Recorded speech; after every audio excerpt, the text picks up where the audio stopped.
And Thank you so much, candidate number 3. Okay na, ang ganda. Grabe. So far, pasok naman. Nasa na lang po si God, and we're ready to call on our last but not the least candidate for this round. And that will close our real set of candidates for the finalists. Okay, we have candidate number 12 on stage right now. Candidate number 12, are you ready for your question? ready. Ready. Okay. I'll repeat the question twice and you can answer thereafter in 30 seconds. No? Yes? Yes. Okay.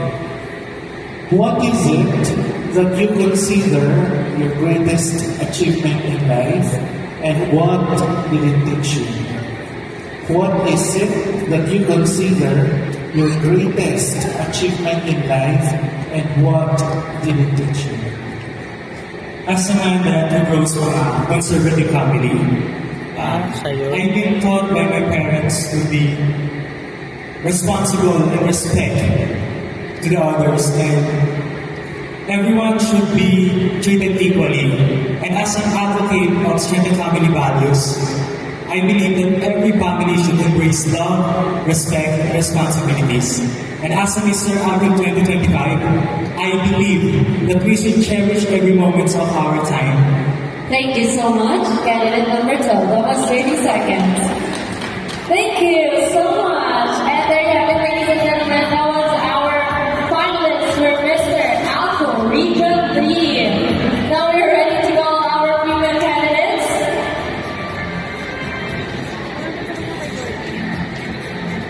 For the female, let's begin with... Sino kaya? Huwag po po kami iiwanan, huwag po tayong aalis dahil malapit po natin makilala kasi iba ang uwing Mr. and Miss Alco Region 3 2025.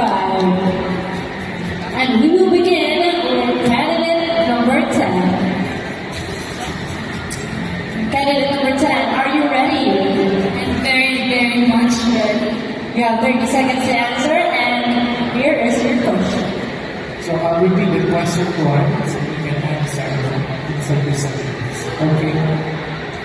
The question is, what is the biggest misconception about the youth today and how would you correct it?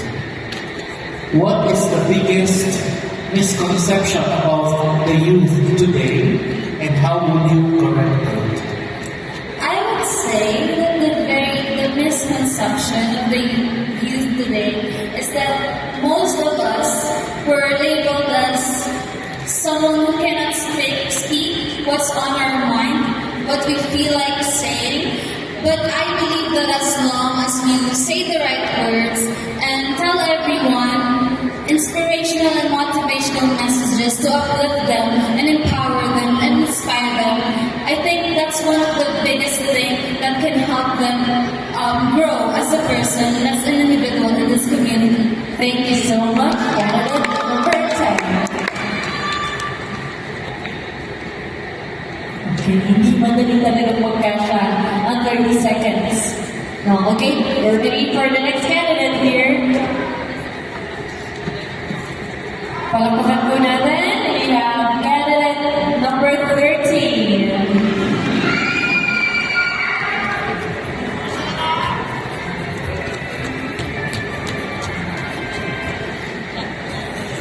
Candidate